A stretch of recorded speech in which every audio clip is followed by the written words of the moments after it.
কোন সূরা? আরো জোরে বলেন। আজকের আলোচনার বিষয় হলো সূরা সাবা। রাসূলুল্লাহ সাল্লাল্লাহু আলাইহি সাল্লামকে সাহাবীরা প্রশ্ন করলেন, ইয়া রাসূলুল্লাহ, ইয়া হাবিবাল্লাহ, সাবা এটা কি কোনো পুরুষের নাম নাকি মহিলার নাম নাকি এলাকার নাম? রাসূলুল্লাহ সাল্লাল্লাহু আলাইহি সাল্লাম বললেন, সাবা একটি মানুষের নাম, ব্যক্তির নাম। সেই ব্যক্তির 10 জন সন্তান ছিল। কয়জন? 10 জন সন্তান ছিল। ইকুটা কমায় দেন ভাই, এই যে বাড়ি খাই যে আওয়াজ, এমনি আওয়াজ সুন্দর আছে কিন্তু ইকুটা কমায় দেন। 10 জন সন্তান ছিল। তো ওই ব্যক্তির নামে নামকরণ করা হয়েছে সাবা। বর্তমান ওই সাবা এলাকা বর্তমান হলো ইয়ামান। বর্তমানে ইয়ামান শহর আছে, ইয়ামান দেশ আছে না একটা, ইয়ামিন। ওইটার কোরআনে ঘোষিত নাম ছিল সাবা। কি নাম ছিল? সাবা। ওই ব্যক্তির কয়টা সন্তান ছিল? 10 জন। অনেকে এলাকার নাম দেয়, মানুষের নামে নাম দেয়। অনেক মোড় হয় মানুষের নামে, আছে না নাই রাস্তাঘাটে? এবং সেখানকার অনেক বাদশা ছিল। তার ভিতরে একজন নারী প্রেসিডেন্ট ছিল। সুলাইমান পয়গম্বরের সময় রানী বিলকিস, নাম শুনছেন? একাধিক অধিকাংশ মুফাসসিরিন ইকরাম তাফসিরের ভিতরে লিখেছেন সাবা সম্প্রদায়ের মধ্যে 12 জন, এবং কিছু মুফাসসির লিখেছেন সাবা সম্প্রদায়ে আল্লাহ রাব্বুল আলামিন একে একে 12,000 পয়গম্বরকে ওই এলাকার মানুষের হেদায়েতের জন্য প্রেরণ করছেন। কত হাজার? 12,000 পয়গম্বর, কিন্তু অধিকাংশ মত হলো 12 জন। এই সাবার নিদর্শনগুলি আল্লাহ রাব্বুল আলামিন কুরআনুল হাকিমে তুলে ধরলেন। সাবা 2টা পাহাড়ের মাঝখানে তাদের বসতি ছিল। যেমন অনেক এলাকায় চতুর্দিক দিয়া বেড়িবাঁধ হয়, বাঁধ দিয়ে পানিগুলো ঠেকায়া যাতে করে নিচু এলাকায় পানি না আসতে পারে, এই জন্য এই বেড়িবাঁধ দেওয়া হয়। অনেক জায়গায় দেয় না। এই যে আমাদের পাশেও তো মনে হয় সাংকি ভাঙ্গের বিল আছে না, গেট দিয়ে সুইচ গেট লাগায় থুয়ে দিছি, পানি যাতে না ঢুকতে পারে। যখন বৃষ্টি আসতো, বৃষ্টি আসলে পাহাড়ি ঝর্ণার কারণে বাঁধ ভাঙা ঝর্ণা আসতো। এই ঝর্ণার কারণে পুরা এলাকা ডুবে যাইত।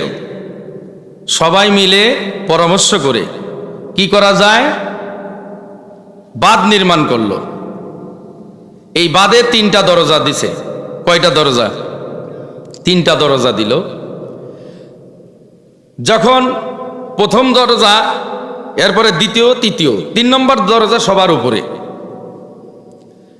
প্রথম দরজার উপরে সব থেকে যে বড় দরজাটা, সেখানে যখন পানি শেষ হয়ে যায় 2 নম্বর দরজা খুলে। 2 নম্বর দরজার পানি যখন শেষ হয়, কয় নম্বর দরজা? নিচে যে একদম 3 নম্বর দরজা, সেই 3 নম্বর দরজার খুলে দেয়। তখন সাবা এলাকায় পর্যাপ্ত পরিমাণ, যতটুকু দরকার সেই পরিমাণ পানি ওই এলাকার ভিতরে প্রবেশ করত। এবং আল্লাহ রাব্বুল আলামিন তাদেরকে এই সাবার 2 সাইডে উদ্যান দিল, 2টা বাগান দিল। কয়টা বাগান? জান্নাতানে, 2টা বাগান দিল। সেই বাগানের কথা আল্লাহ রাব্বুল আলামিন কুরআনুল হাকিমে বলতেছে। একটা কি নিদর্শন আল্লাহ রাব্বুল আলামিন দিলেন? লাকাদ কানা লিসাবাইন ফি মাসকানিহিম আয়াত, নিশ্চয়ই সাবা সম্প্রদায়ের বাসভূমিতে রয়েছে একটি নিদর্শন। নিদর্শন কি? আল্লাহ রাব্বুল আলামিন বলেন, এমন নিদর্শন দিলাম, জান্নাতানে আইয়ামিনি ওয়া শিমাল। জান্নাতানে, 2টা জান্নাত মানে 2টা উদ্যান, 2টা বাগান। কয়টা বাগান? 2টা বাগান। আইয়ামিনি ওয়া শিমাল, একটি ডানে আর একটা বামে। কিন্তু এখানে হলো প্রশ্ন, 2টা বাগান ছিল না, তাদের 2 সাইডে অসংখ্য শত শত বাগান ছিল। অনেকে আমরা বলি যে 1 নম্বর গ্রুপ, 2 নম্বর গ্রুপ, ক গ্রুপ খ গ্রুপ, কিন্তু গ্রুপের ভিতরে 20-25 জন থাকে কি থাকে না? কতক্ষণ থাকে কি থাকে না? 20 জন 25 জন 30 জন করে থাকে। ক গ্রুপ খ গ্রুপ, 1 নম্বর গ্রুপ 2 নম্বর গ্রুপ। আল্লাহ রাব্বুল আলামিন ডান সাইডে একটা উদ্যান ধরলেন, বাম সাইডে আর একটা উদ্যান, 2টা বাগান। সবগুলো মিলিয়ে কয়টা বাগান ধরলেন? 2টা বাগান। এই জন্য আল্লাহ বললেন জান্নাতানে, 2টা বাগান, 2 সাইডে শত শত আছে, সব মিলে 2টা বাগান ধরলেন। এই বাগানগুলোর নিয়ামত কি দিলেন আল্লাহ রাব্বুল আলামিন, সেই কথা কুরআনুল কারিমে উল্লেখ করলেন। কি কষ্ট হচ্ছে নাকি ভাই? সব উঠাউঠি করেন না, উঠাউঠি বললে মানুষ এলোমেলো হলে তো আমি কথাগুলো উল্টা যাবে আমার, কারণ আমি তাফসীর করতেছি এখানে। যদি ভালো না লাগে এখন উঠে যাইতে হবে, 1 ঘন্টা সময় আলোচনা করব, হয়তো এর চেয়ে 10 মিনিট বেশি হতে পারে। নীরবে শোনেন, কোরআনের কথা বলতেছি, বাজে কথা বলবো না। রাজি আছেন তো নাকি? কি বললাম বলেন, মনে আছে? গেলে মনে রাখতে হবে। 2টা বাগান দিলেন, এই বাগানের নিয়ামত কি করলেন আল্লাহ রাব্বুল আলামিন সেটা বলতেছে। এমন বাগান দিলেন, কওমে সাবা সম্প্রদায়ের বাঁধ বাঁধলেন, পানির বাঁধ, এর চতুর্থ সাইড দিয়ে শত শত বাগান দিলেন, ডানে এবং বামে।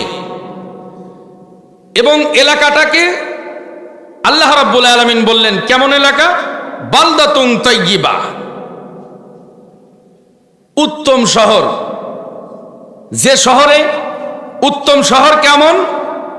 যে শহরের ভিতরে কোনো মশা নাই। সুবহানাল্লাহ করেন। আমাদের এলাকায় মশা আছে না নাই? কয়েল ধরান, এমন ডিজিটাল হয়েছে, কয়েলের উপরে, ধোঁয়ার উপরে মশা ঘু হু হু করে ঘুরে বেড়ায়, মশা যায় না। ঠিক কিনা বলেন? এর পরে কি কই, কয়েলের উপরে এখন মশা যায় না, মশারিটা না। রিজিক আল্লাহ রাব্বুল আলামিন কেমন করে দিলেন? কোনো মহিলা যদি ওই বাগানের নিচে একটা খালি ঝুড়ি নিয়ে এপার থেকে ওপারে যায়, নিচ থেকে যাওয়া শুরু করলো, এমনি এমনি ঝুড়ির ভিতরে ফল পড়তে পড়তে ঝুড়িটা অটোমেটিক ভরে যাইত। আরো জোরে কর না সুবহানাল্লাহ। কেমন নিয়ামত, কম না বেশি? আল্লাহ রাব্বুল আলামিন এই যে নিয়ামত দান করলেন, উত্তম শহর দান করলেন, আল্লাহ রাব্বুল আলামিন দান করার পরে বলেন, জমিনের অধিবাসী শোনো, তোমরা খাও, কুলু মির রিজকি রাব্বিকুম ওয়াশকুরু লাহু, তোমরা তোমার রবের দেওয়া রিজিক থেকে পান করো, কিন্তু খাবে ওয়াশকুরু লাহু, এই যে আমি রিজিক দান করলাম, তোমাদের স্বচ্ছ শহর, সুন্দর একটি শহর দান করলাম, এই শহরের ভিতরে তোমাদের কোনো মশা নাই, মাছি নাই, তেলাপোকা নাই, সারপোকা নাই, বিষাক্ত সাপ নাই, শব্দ দূষণ কোনো আওয়াজ নাই, শীত না গরম না, সুন্দর ফলমূল আমি আল্লাহ দান করলাম, এখান থেকে তোমরা খাও, নারী পুরুষ সবাই, এবং আমি রব্বুল আলামিনের কৃতজ্ঞতা জ্ঞাপন করো, শুকর আদায় করো। ওই শহরটাকে আল্লাহ রাব্বুল আলামিন বালদাতুন তাইয়্যিবাতুন, উত্তম শহর দান করলেন, এবং তারপরে বলেন ওয়া রাব্বুন গফুর। আল্লাহ বলেন ওয়া রাব্বুন গফুর। রব মানে কি বলেন তো? আরো জোরে বলেন।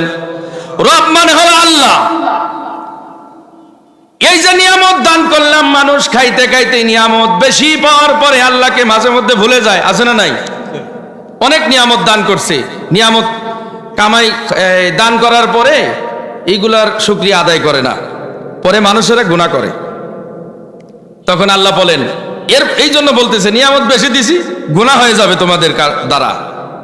ও রাব্বুন গফুর, আমি আল্লাহ ক্ষমাশীল। সুবহানাল্লাহ। তোমরা গুনাহ করবে, আমি আল্লাহর কাছে তওবা করবে। বান্দাবান্দি গুনাহ করার পরে তওবা করলে আমি বান্দাবান্দির ওই গুনাহগুলো ক্ষমা করব। শুধু কি তাই, ওই গুনার জায়গা আমি নেক দ্বারা পরিপূর্ণ করে দেব। সাবার অধিবাসীদের মধ্যে এত নিয়ামত দান করা হয়েছিল, যে নিয়ামতগুলিকে আল্লাহ রাব্বুল আলামিন দান করলেন, তারপরে ওই সাবাবাসীরা বুঝতে শুরু করলো না, বুঝলো না। নবী পয়গম্বরকে আল্লাহ রাব্বুল আলামিন ধীরে ধীরে পাঠালেন এবং আল্লাহর একত্ববাদের দাওয়াত দিলেন, কিন্তু দাওয়াত থেকে তারা মুখ ফিরায় নিল। ফাআরাদু ফাআরসালনা আলাইহিম সাইলাল আরিম। সাইলাল আরিম, বাঁধ ভাঙা বন্যা দিল। কি সাইলাল আরিম? ওই যে শুরু দিয়া বলছিলাম, কয়টা বাদ দিছিল বলেন তো? আরো জোরে কান, কয়টা? তিনটা বাদ দিছিল। আল্লাহ বলতেছেন, যখন তারা আমার থেকে মুখ ফিরায় নিল, আমার দেওয়া ফল আদি সবকিছু খায়, নিয়ামত ভক্ষণ করে, এত সুন্দর এলাকা দিলাম, যে এলাকায় কোনো রোগ ব্যাধি ছিল না, এত সুন্দর এলাকা দেওয়ার পরেও তোমরা আমার নিয়ামতের শুকরিয়া আদায় করো না, আমার থেকে মুখ ফিরায় নিচ্ছ। ফাআরসালনা আলাইহিম, তখন আমি তোমাদের উপরে নাজিল করলাম সাইলাল আরিম, বাঁধ ভাঙা বন্যা। কি ভাঙা বন্যা? তাদের কিতাবে লিপিবদ্ধ ছিল আল্লাহ গজব দিবে কি দিয়ে? ইঁদুর দিয়া। কি দিয়া?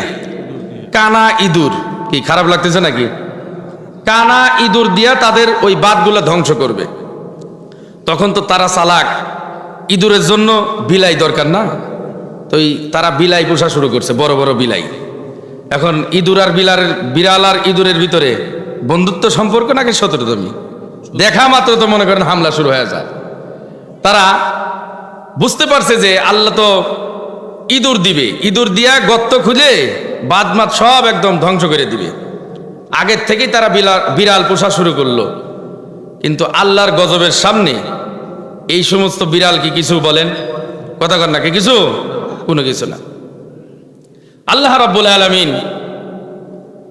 এই গজবের ইঁদুর যখন পাঠায় দিল, কানা ইঁদুর, বড় বড় ইঁদুর, বিড়াল ওইগুলা দেখে, ইঁদুরকে দেখে মনকে এলাকা ছেড়ে ভাগছে। এরপরে আস্তে আস্তে বাঁধ ভাঙা বন্যা শুরু হয়ে গেল। ওই বন্যা দিয়ে এলাকার সমস্ত গাছগাছালি সব কিছু নষ্ট হয়ে গেল, এলাকার সমস্ত বাড়িঘর ডুবে গেল, অনেক মানুষ মারা গেল, এলাকা ছেড়ে কিছু পালায় চলে গেল। এবং ওই নিয়ামতের যে ফলমূলের গাছ দান করেছিলেন, আল্লাহ রাব্বুল আলামিন বলেন, ফাআরাদু ফাআরসালনা আলাইহিম সাইলাল আরিম ওয়া বাদদালনাহুম বিজান্নাতাইহিম জান্নাতাইন। আমি ওই নিয়ামতগুলি ফলমূলের বাগানকে পরিবর্তন করে দিলাম। কিসে পরিবর্তন করলাম? দুইটা যে বাগান উদ্যান দিয়েছিলাম, ওই দুইটা উদ্যানকে আরো দুটি উদ্যানে পরিপূর্ণ করলাম। ওই উদ্যানের ভিতরে ছিল ঝাউ গাছ, এরপরে মাকা ফল, কাঁটাযুক্ত কুল গাছ, যেগুলো জাহান্নামীদের খানা। ওই খানার ফলমূল আল্লাহ রাব্বুল আলামিন কওমে সাবাবাসীর এলাকায় পরিপূর্ণ করে দিলেন। নিয়ামতের অস্বীকৃতি আদায় করছে, পরবর্তীতে আল্লাহ রাব্বুল আলামিন কি করলেন? সাবাবাসীর জন্য সমস্ত নিয়ামত উঠায়া জাহান্নামীর খানা পরিপূর্ণ করে দিলেন। বলেন নাউজুবিল্লাহ। কেন আল্লাহ রাব্বুল আলামিন বলেন, আমি কাফেরদেরকে ধরি যারা আমার অশুকরিয়া আদায় করে, যারা অকৃতজ্ঞ বান্দা, আমি আল্লাহ তাদেরকে ধ্বংস করে দেই। এখন আমরা শুকরিয়া আদায় করব কার বলেন তো? আরো জোরে কোন কার? আল্লাহ। এই জন্য আল্লাহ রাব্বুল আলামিন সূরাতুস সাবার শুরু দিয়ে প্রশংসা করছে নিজে আল্লাহর। আল্লাহ রাব্বুল আলামিন বলেন, সূরাতুস সাবার শুরু দিয়ে তিনি প্রশংসা করলেন, আলহামদুলিল্লাহিল্লাযী লাহু মা ফিস সামাওয়াতি ওয়া মা ফিল আরদ। আলহামদুলিল্লাহ, প্রশংসা কার হবে? জোরে বলেন তো। আল্লাহ। আরো জোরে বলেন, প্রশংসা কার? আল্লাহ। ওই আল্লাহ তিনি প্রশংসা করলেন, সমস্ত প্রশংসা আল্লাহর জন্য। কেন আল্লাহর জন্য প্রশংসা হবে? আল্লাযী লাহু মা ফিস সামাওয়াতি ওয়া মা ফিল আরদ, যিনি আসমান এবং জমিনে যা কিছু আছে এই সব কিছুর রাজত্বের মালিক। সুবহানাল্লাহ বলেন। আসমান জমিনে যা কিছু আছে সব কিছুর মালিক কে? তাবারাকাল্লাযী বিয়াদিহিল মুলক ওয়া হুয়া আলা কুল্লি শাইইন কাদির। এই আসমান জমিনে যা কিছু আছে সব কিছুর মালিক আল্লাহ। ওই কথা আল্লাহ রাব্বুল আলামিন বলেন, প্রশংসা কেবলমাত্র একমাত্র আমি আল্লাহর হবে। কেন আমি আল্লাহর প্রশংসা হবে? বান্দা বান্দিরা আমি আল্লাহর প্রশংসা করবে কেন? এই কারণে করবে, কারণ আসমান এবং জমিনে যা কিছু আছে সব কিছুকে আমি রব্বুল আলামিন তৈরি করেছি। সুবহানাল্লাহ, সুবহানাল্লাহ। এবং মুমিন ব্যক্তিরা দুনিয়াতে যে প্রশংসা করে আখিরাতেও সেই প্রশংসা করবে। কেমন? ওয়ালাহুল হামদু ফিল আখিরাহ, এবং আখিরাতেও তার জন্য প্রশংসা হবে। তার নাম কি বলেন? আখিরাতে প্রশংসা হবে কার? যখন জান্নাত আমাদেরকে দান করবেন, ওই জান্নাতে প্রশংসা কার করব? আল্লাহর করব। কেন? ওই প্রশংসা হবে আমভাবে। ওই এখন দুনিয়ার সবার আমভাবে প্রশংসা করে, করতেই হবে প্রশংসা। প্রশংসা না আদায় করলে আল্লাহ আযাব দিবেন, আল্লাহ আযাব দিবেন। আখিরাতে যখন জান্নাত দান করবেন, ওই জান্নাতের ভিতরে আল্লাহ রাব্বুল আলামিন বলবে, বান্দা বান্দি তোমরা খাও এবং পান করো, কিন্তু এখানে কোনো তোমাদের কষ্ট হবে না, শুকরিয়া আদায় করতে হবে না। কিন্তু বান্দারা নিজের থেকে শুকরিয়া আদায় করবে। যারা ইমানদার, মুত্তাকি, পরহেজগার, ওরা দুনিয়াতে যেমন শুকরিয়া আদায় করত, অটোমেটিক ভাবে জান্নাতেও ওই সমস্ত বান্দাবান্দিরা জান্নাতের নিয়ামত দেখার পরে আল্লাহ পাকের শুকরিয়া আদায় করবেন। সুবহানাল্লাহ বলেন। আল্লাহ রাব্বুল আলামিন বলেন, আসমান জমিন, চাঁদ সূরজ গ্রহ নক্ষত্র যা কিছু আছে সব কিছুর মালিক আমি আল্লাহ। ওয়ালাহুল হামদু ফিল আখিরাহ ওয়া হুয়াল হাকীমুল খবীর। আখিরাতে তার প্রশংসা করার পরে আল্লাহ রাব্বুল আলামিন বলেন, ওয়া হুয়াল হাকীমুল খবীর, তিনি আল্লাহ সর্ববিষয়ে অবহিত এবং প্রজ্ঞাময়, সব বিষয়ে জানেন। পৃথিবীর কেউ জানে না। নির্জনে একা ঘরে রাত্র অন্ধকার গুনাহে লিপ্ত, কে ইবাদত করে, কে বন্দেগী করে, নিশি রাত্রির তাহাজ্জুদের সময় হাজার মানুষ ঘুমায়া আল্লাহ প্রেমিক বান্দা বান্দি কিছু আছে, রাত্রের বেলা শীত নাই গরম নাই, রাত্রের বেলা তাহাজ্জুদের সময় উঠে নামাজ পড়ে, জিকির আজগার করে, নামাজ পড়ে, জিকির আজগার করে, কলবটা পরিষ্কার করার জন্য আল্লাহর দরবারে হাত তুলে দোয়া করে, জাহান্নামের আগুনের কথা মনে করে, জান্নাতের নিয়ামতের কথা মনে করে। এক শ্রেণীর মানুষ আছে যারা গোপনে প্রকাশ্যে ইবাদত করে, আছে না নাই? আর জোরে করেন, এমন মানুষ আছে না নাই? আছে। এমন মানুষ আছে। এই জন্য আল্লাহ রাব্বুল আলামিন বলেন, বান্দা বান্দি শোনো, দুনিয়ার বান্দা বান্দিরা শোনো, আমি আল্লাহ গোপন প্রকাশ্যে যা কিছু করো না কেন সব কিছুর খবর রাখি। ইয়ালামু সিররাকুম ওয়া জাহরাকুম, গোপনে প্রকাশ্যে যা কিছু করো না কেন পৃথিবীর কেউ জানে না, একমাত্র আমি রব্বুল আলামিন জানি। সুবহানাল্লাহ। ওই আল্লাহ বলেন, হুয়াল হাকীমুল খবীর, সর্ব বিষয়ে অবহিত, সব বিষয়ে জানেন তিনি। আমার ঘরের ভিতরে স্বামী স্ত্রী একসঙ্গে ঘুমায়া থাকে, স্ত্রী গুনাহ করলে পারে স্বামী জানে না, আবার স্বামী গুনাহ করলে স্ত্রী জানে না, সন্তান গুনাহ করলে মা বাপ জানে না, আবার মা বাপ গুনাহ করলে সন্তান জানে না। গোপন গুনাহ আছে না নাই? এমন গুনাহ করে, কিন্তু মনে করে দুনিয়ার তো কেউ দেখলো না, কিন্তু দেখেন একজন, তার নাম কি? আরো জোরে বলেন, আল্লাহ। ওই আল্লাহ তো দেখেন। আল্লাহ রাব্বুল আলামিন বলেন, শুধু কি আমি তাই দেখি? দুনিয়ার বান্দা বান্দিরা তোমরা একটু আমার দিকে নজর করে দেখো, আমি আল্লাহর কথার দিকে একটু তোমরা মনোবেশন করো। আমি আল্লাহর কি কথা তোমাদেরকে বলতে চেয়েছি, কি মেসেজটা কোরআনুল কারিমে দিয়েছি। কারণ এই কোরআন হলো সর্বশ্রেষ্ঠ কিতাব, এরপরে আর কোনো কিতাব আছে? আছে? এরপরে আর কোনো কিতাব নাই। আল্লাহ রাব্বুল আলামিনের হাবিব জনাবে মুহাম্মাদুর রাসূলুল্লাহ সাল্লাল্লাহু আলাইহি ওয়াসাল্লামের উপরে আল্লাহ রাব্বুল আলামিন 30 পারা কোরআনুল কারীম অবতীর্ণ করেছিলেন। এই 30 পারা কোরআনুল কারীম অবতীর্ণ করে আল্লাহ এই কোরআনুল কারীমের সংরক্ষণের দায়িত্ব নিলেন। আল্লাহ বলেন, ইন্না নাহনু নাযালনা যিকরা ওয়া ইন্না লাহু লাহাফিজুন। পৃথিবীতে আমি আল্লাহ পাক রব্বুল আলামিন 104 খানা কিতাব প্রেরণ করেছি। 104 খানা কিতাবের আমি দায়িত্ব নেই নাই, কিন্তু সেই সমস্ত উম্মতরা এই কিতাবগুলোকে বিকৃত করে ফেলেছে। তাদের মন চাই সবকিছু লেখাগুলো ওই তাওরাত জবুর ইনজিলের ভিতরে প্রবেশ করিয়েছে, কিন্তু আমি নবী মুহাম্মদুর রাসূলুল্লাহর উপরে এই কোরআনুল কারীম নাজিল করলাম। কিয়ামতের আগ পর্যন্ত একটা জের জবর উলট পালট করার মতো কোনো ক্ষমতা মানুষের নাই। আছে? ওই আল্লাহ রাব্বুল আলামিন বলেন, ইয়ালামু মা ইয়ালিজু ফিল আরদ, তিনি আল্লাহ জানেন জমিনে যা প্রবেশ করে, জমিনে যা কিছু প্রবেশ করে পৃথিবীর কেউ জানে না, জানে কে বলেন তো? আল্লাহ জানে। শুধু কি তাই, ওয়ামা ইয়াখরুজু মিনহা, এবং জমিন থেকে যা নির্গত হয়, জমিন থেকে যা বাহির হয়, জমিনে যত খনিজ পদার্থ জিনিস আছে, জমিনের ভিতরে স্বর্ণ আছে, জমিনের ভিতরে তেল আছে, জমিনের ভিতরে হাজার হাজার ঘাস পয়দা হয়, জন্ম নেয়, হাজার হাজার গাছ জন্মগ্রহণ করে।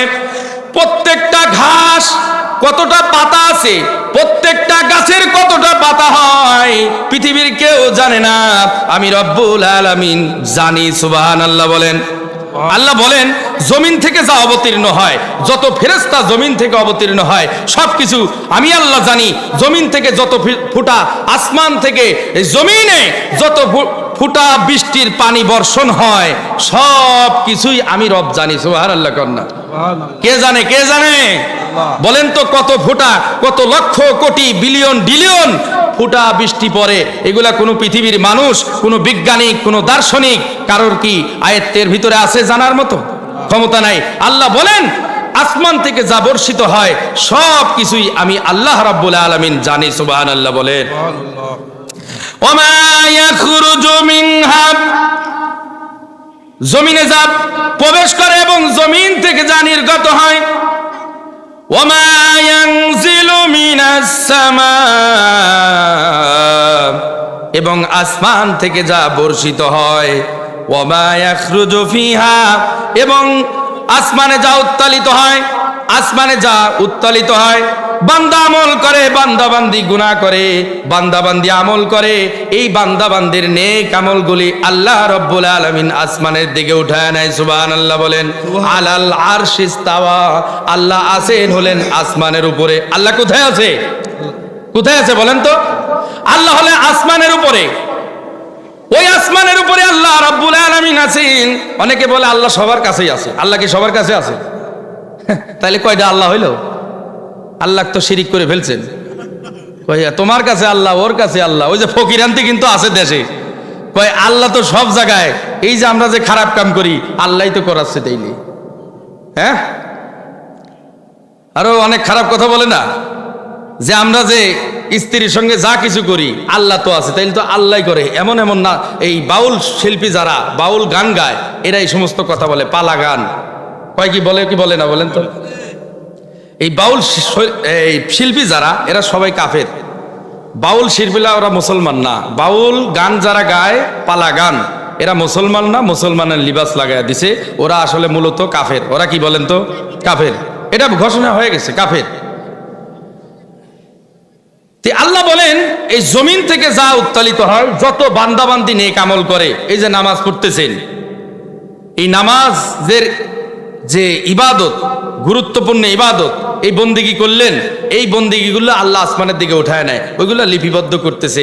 যখন আমাদের কিয়ামতের মাঠ কায়েম হবে ওই সময় আল্লাহ রাব্বুল আলামিন আমাদেরকে দান করবে। এই যে বান্দাবান্দি তোমরা যে নিক করছিলা, এগুলো আজকে তোমরা নাও এবং নিয়া তোমরা জান্নাতের ভিতরে ঢুকে যাও। সুবহানাল্লাহ। তাহলে যা কিছু করি না কেন, আসমান থেকে যত ফোঁটা বৃষ্টি বর্ষণ হয়, আসমান থেকে যতটা নেক আমল এবং এই ফেরেশতা, জমিন থেকে যত ঘাস, যত গাছ, যত কিছু আছে, খনিজ সম্পদ যা কিছু আছে, এই সব কিছু আসমান জমিনে সব কিছুর খবর, সব কথা আমার আপনার গোপনে প্রকাশ্যে পৃথিবী, আসমানের উপরে, আসমানের নিচে, জমিনের নিচে যা কিছু আছে সব কিছুর খবর কার কাছে আছে? আল্লাহর কাছে আছে। আল্লাহ বলেন মানুষরা তো গুনাহ করে, আমরা সবাই গুনাহগার। কি গুনাহ করি কি করি না বলেন তো?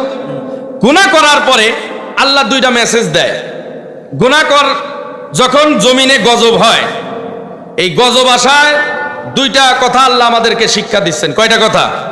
যারা কাফের আছে এরা কালেমা পড়ে মুসলমান হয়ে যাও, এবং যারা গুনাহগার এরা তওবা করে আল্লাহর কাছে চলে আসো। ইমানদাররা, ইমানদারদের ভিতরে যারা গুনাহগার, গুনাহ করে ফেলছে, এদেরকে আল্লাহ তওবার আহ্বান জানাচ্ছে, আর কাফেরদেরকে কালিমার আহ্বান জানায়। এই গজব দিয়ে আল্লাহ এটা বোঝায়। আল্লাহ বলেন ওয়া হুয়ার রহিম, রহিমুল গফুর।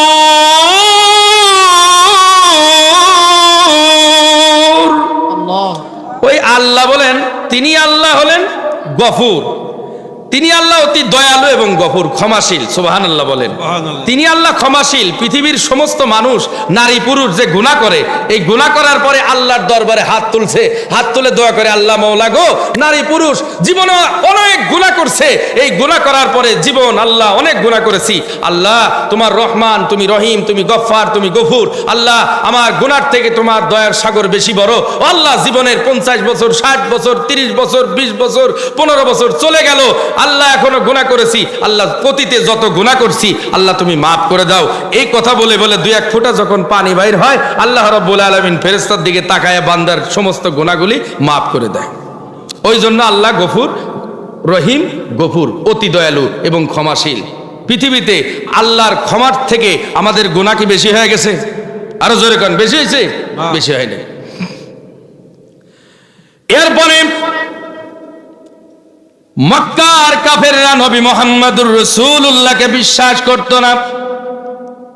তারা বলতো মুহাম্মদ যে কোরআনুল কারীম নিয়ে আসছে, এই কোরআন তো আমরা মানি না।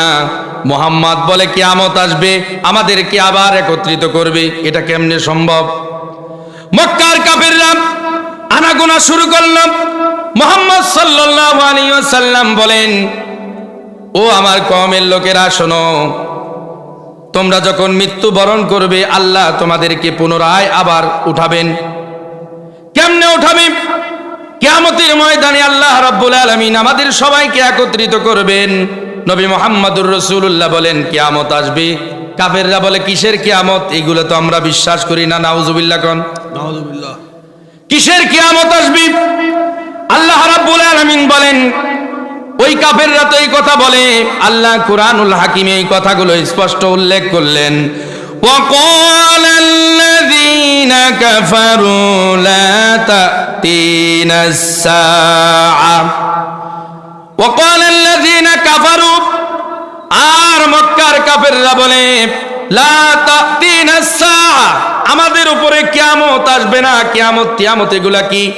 মুহাম্মদুর রাসূলুল্লাহ যে কিয়ামতের কথা বলে ওগুলা তো আমরা বিশ্বাস করি না। নাউজুবিল্লাহ কোন। কিয়ামত আসবে কি আসবে না? আরো জোরে কোন, কিয়ামত আসবে কি আসবে না? কিয়ামত আসবে, আবার পুনরায় আমাদেরকে আল্লাহ জীবিত করবেন। সব কিছু বিলীন হয়ে যাবে, ধ্বংস হয়ে যাবে, এরপরে আল্লাহ রাব্বুল আলামিন আমাদেরকে আবার তুলবেন কিয়ামতের মাঠে। বিশ্বাস আছে তো? আল্লাহ রাব্বুল আলামিন বলেন, ওই কাফেররা নবী মুহাম্মদুর রাসূলুল্লাহকে তারা বলে কিয়ামত কি? কিয়ামত তো আসবে না। এই কিয়ামত আবার কি?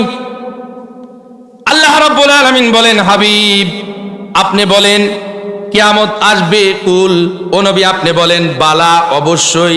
ও রব্বি, আমার রবের কসম, লা তাতিয়ান্নাকুম, কিয়ামত তোমাদের উপরে আসবেই। সুবহানাল্লাহ বলেন। তোমাদের উপরে কিয়ামত আসবেই, আল্লাহ কসম করে বললেন। আল্লাহর কি কসম করার দরকার আছে? এই কথা কর, আল্লাহর কি কসম করার দরকার আছে? কোনো দরকারই নাই। এরপরে আল্লাহ বলেন, কুল বালা রাব্বি লা তাতিয়ান্নাকুম, ও নবী আপনি বলেন অবশ্যই আমার রবের কসম কিয়ামত আসবেই, এর ভিতরে কোনো জাররা পরিমাণ কোনো সন্দেহ নাই। ও নবী আপনি বলেন কিয়ামত আসবেই, কারণ কিয়ামতের খবর আমি আল্লাহ ব্যতীত আর কেউ জানে না। আলিমিল গায়ব, গায়েব সম্পর্কে অবহিত তিনি গায়েব সম্পর্কে জানেন, তার নাম কি? আল্লাহ। ওই আল্লাহ রাব্বুল আলামিন বলেন কিয়ামত আসবে কেন? পৃথিবীটা বিশাল বড় করে আমি সৃষ্টি করেছি, বিশাল বড় আসমান তৈরি করলাম, জমিন তৈরি করলাম, জমিনের চতুর সাইড দিয়ে পানি তৈরি করলাম, এবং মানুষরা কি জানে না তাদের 40 ফিট, অনেক জায়গায় 40 ফিট, আবার 250 ফিট গেলেই পানি পাওয়া যায়, যায় কি যায় না? আল্লাহ এক এক জায়গায় এক এক নিদর্শন দিয়ে দিয়েছেন। আমাদের এই এলাকার ভিতরে 40 ফিট গেলেই সুন্দর পানি পাওয়া যায়, এরকমই তো নাকি? কিন্তু চতুর্দিক দিয়া পানি, সেই হাতিয়া শহরে, নোয়াখালী হাতিয়া দ্বীপ, সাগরের মাঝখানে, আমি ওখানেও লেখাপড়া করছি, সেই ওইখানে টিবল, সাধারণ টিবল গাড়তে লাগে হলে আপনার 10 থেকে 15 দিন, খালি একটা পানির টিউবওয়েল গাড়তে লাগে, অথচ চতুর্দিক দিয়ে পানি, চতুর্দিকে সাগর, পানির কোনো অস্তিত্ব নাই। আল্লাহ বলেন তুমি গারো, শুধু গারো। এই নিদর্শনগুলো আমি দেখো আমি আল্লাহ কিভাবে তোমাদেরকে তৈরি করলাম। যেখানে পানি নাই সেখানে স্বচ্ছ সুন্দর পানি, 40 ফিট গেলে সুন্দর পানি পাওয়া যায়, আয়রন মুক্ত পানি। আর তোমার চতুর্দিক দিয়ে সাগর, এইখানে টিউবওয়েল গাড়তে লাগে 7 দিন 15 দিন পর্যন্ত অতিবাহিত হয়ে যায়, এরপরেও পানি ভালো পানি পাওয়া যায় না, মিষ্টি পানি পাওয়া যায় না। অথচ চতুর্দিক দিয়া পানি। এই সব কিছু আল্লাহ রাব্বুল আলামিন মুমিনদের জন্য আল্লাহ একটা নিদর্শন স্বরূপ বানায়া দিয়েছেন। তারা কি দেখে না এই বিশাল বড় আসমান, একটা কোনো খুঁটির ব্যবস্থা আছে? কোনো খুঁটি নাই। আল্লাহ রাব্বুল আলামিন বলে তারা কি এই আসমান এবং জমিনের দিকে তাকায় দেখে না? এই পানির উপরে আমি আল্লাহ জমিনটা ভাসায় রাখছি, বিশাল বড় আসমানের কোনো খুঁটি নাই। এই আসমানটা ধরতে গেলে প্রথম এই জমিন থেকে কেউ যদি আসমান ধরতে যায় 500 বছরের রাস্তা অতিক্রম করতে হবে। সুবহানাল্লাহ। কোন কত বছরের রাস্তা? 500 বছরের রাস্তা অতিক্রম করতে হবে। বলেন তো এই 500 বছর কেউ কি হায়াত পায়? আরো জোরে কোন।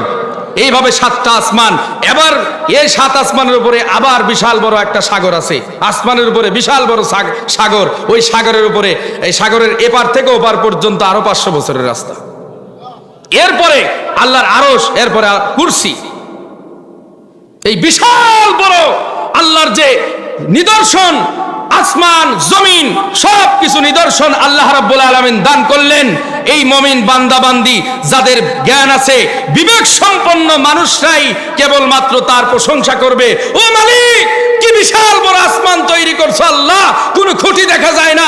এই আসমান থেকে যদি একটা আল্লাহ একটা খণ্ড, মেঘের খণ্ড বা একটা আসমানের কিছু খণ্ড যদি আমাদের উপরে চাপায়া দেয়, আমাদের কোনো অস্তিত্ব থাকবে? আরো জোরে কার অস্তিত্ব থাকবে? অস্তিত্বই থাকবে না। অথচ আমরা লাগামহীন ভাবে ঘুরতেছি ফিরতেছি, আমাদের যত প্রকারের অশ্লীল কাজ কর্ম, এরপরে গুনাহের কাজ দিয়ে জর্জরিত হয়ে গেছি। কথা বলেন ঠিক কিনা? ওই আল্লাহ রাব্বুল আলামিন বলেন কি, আর একটু বলবো নাকি? ঘন্টা কিন্তু পার হয়ে যাচ্ছে, পরে শুরু হয়ে। আল্লাহ পাক রব্বুল আলামিন ওই তাকবীর দিয়া পুলাহান আনছে, হ্যাঁ পিছন থেকে আর ওরা ভাগছে। যুবক পুলাহান আনছে নাকি? সব তো চাচা দেখা যায়, আছে না? যুবক আছে নাকি? দেখে হাত তুলেছে। এখন তো ভাই যুবক আর পাওয়া যায় না, এমন মোবাইল পাইছে, মোবাইল একবার সারা দেশ খেয়ে হালাইছে। ঠিক আছে, ওই দিন একটা ঘটনা শুনলাম, একজন এসে বলতেছে তার শ্বশুর টিকটক করে 50 বছরের উপরে টিকটক করে আর একটা মেয়ের সাথে সম্পর্ক হয়ে গেছে। এই পুরান সামনে নেই, গতকালকে একজন আমাকে বলতেছে, আল্লাহ বলেন শিক্ষিত বুড়া তো এলে কাজ করা শিখছে, আর মূর্খগুলা তো বুঝে না টিকটক কি। এখনকার যারা বৃদ্ধ এরা তো বুঝে না, তাও বুঝে গেছে 50 বছর প্রেম কি জিনিস গো, এগুলা বোঝা লাগবে।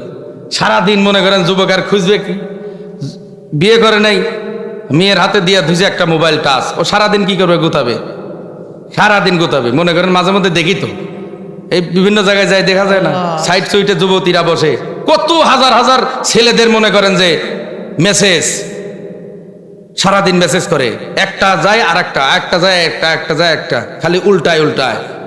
এরপরে যুবকরা তো আসেই কতগুলা। নিয়ত করতে হবে যে সমস্ত মেয়েরা বিবাহের আগে মোবাইল চলেছে এদেরকে বিয়ে করা যাবে না। রাজি আছে তো নাকি? কেমনে থাকে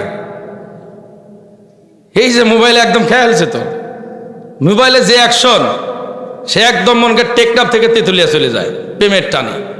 প্রেমের টানে একজন বিদেশ থেকে চলে আসে বাংলাদেশে। সেই আজকের কথা এটা কি ভাবা যায়?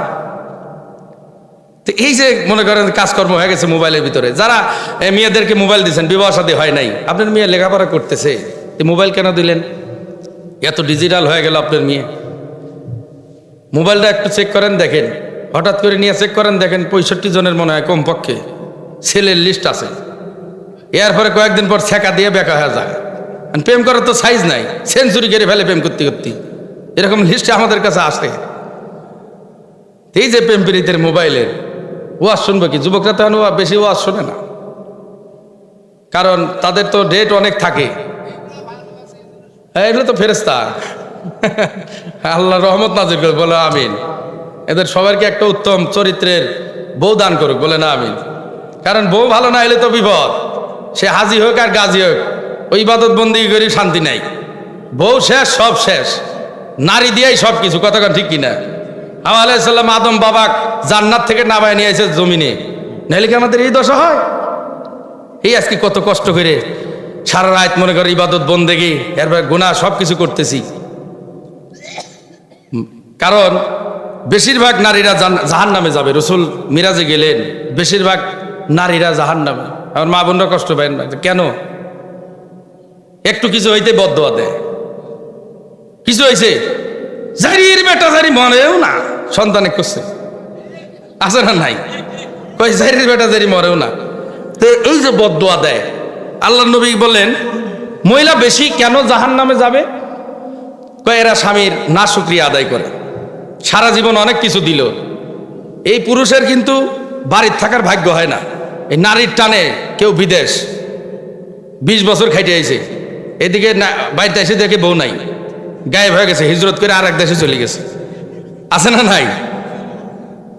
আমি ঢাকায় কিন্তু এগুলো বিয়ে পড়াই না, কারণ এই গত কয়েকদিন আগে পাইছে, সে এক জায়গাতে বাগা নিয়ে এসে চিটাগাং থেকে, আমাকে বিয়ে পড়ান, আমি জীবনে পড়াবো না। অনেকের গার্মেন্টস হয়েছে, গার্মেন্টসের কত মহিলারা এই আমার কাছে আসে, তাল পায় না, একটারও বিবাহ করে না, কারণ মা ছাড়া বিবাহ হবে না, এই বাপ ছাড়া বিবাহ হয় না কেন? তো এই যে সারাদিন চাকরি করতেছে কোথায়? ঢাকা, কেউ চট্টগ্রাম, মালদ্বীপ, সন্দ্বীপ, এই আশেপাশে চাকরি ব্যস্ত, সারাদিন ক্ষেত খামারে, এই মহিলাদের জন্যই, কতক্ষণ ঠিক কিনা? আর যখন এরা নাশুকরিয়া আদায় করে তখন আল্লাহর আরশ কেঁপে ওঠে।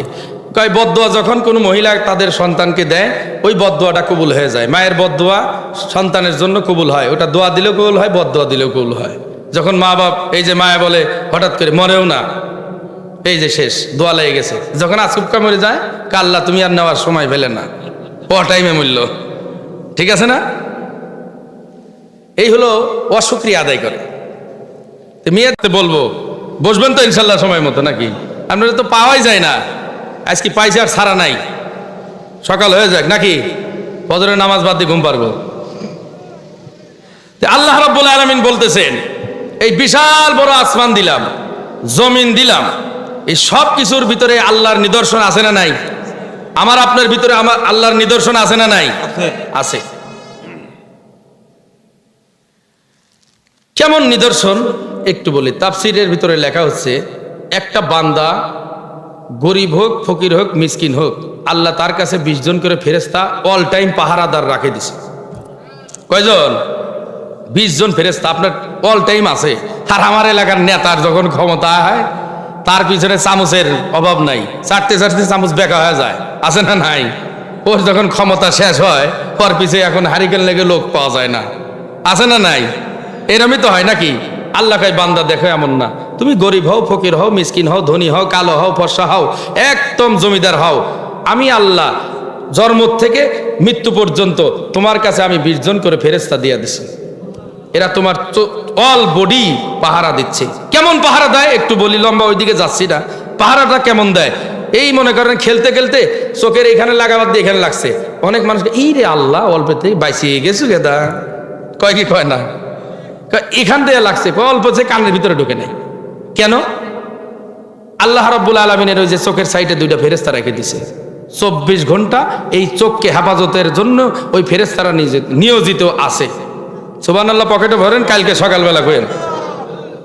এরপরে 2 কানের ভিতরে ঘুমান, আপনার ছিদ্র এত বড় বড়, এই জমিনে একটু ছিদ্র থাকলে পিপিএ লেখা আসে যায়, আসে যায়, ওই যে নাচতেছে কি। আর এত বড় কানের ছিদ্র, পোকামাকড় ঢুকে না। এই 2 সাইডে 2টা ফেরেশতার আল্লাহ লাগছেন, দেখছেন? এরকম নিয়ামত আল্লাহ পাক দিছেন। তা আল্লাহ পাক বলেন তারপরেও ওই সমস্ত মানুষের ছোট বড় এই সব কিছুকে আমি লিপিবদ্ধ করলাম এই কিতাবের ভিতরে। কেন? আল্লাহ রাব্বুল আলামিন বলেন, ও নবী, তারা তো আপনাকে বলে কিয়ামত কবে আসবে, এই কিয়ামতের জ্ঞান সম্পর্কে আমি রাব্বুল আলামিন জানি। আলিমিল গায়ব, গায়েবের খবর কে জানে বলেন? নবী কি গায়েব জানে? নবী গায়েব জানে না। নবীকে যতটুক জানানো হয়েছে সেই ততটুকুই জানে। আল্লাহ যতটুক নবীকে জানাইছেন অতটুক জানেন, এর বাইরে নবী গায়েব জানেন না। সব কিছু অদৃশ্যের খবর কে জানেন? আল্লাহ রাব্বুল আলামিন জানেন।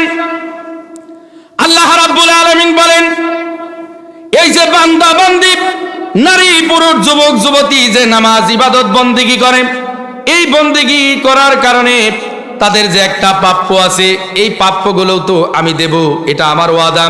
আল্লাহ রাব্বুল আলামিন বলেন, লা ইয়াযুবু আনহু মিসকালু যাররাতিন ফিস সামাওয়াতি ওয়ালা ফিল আরদ।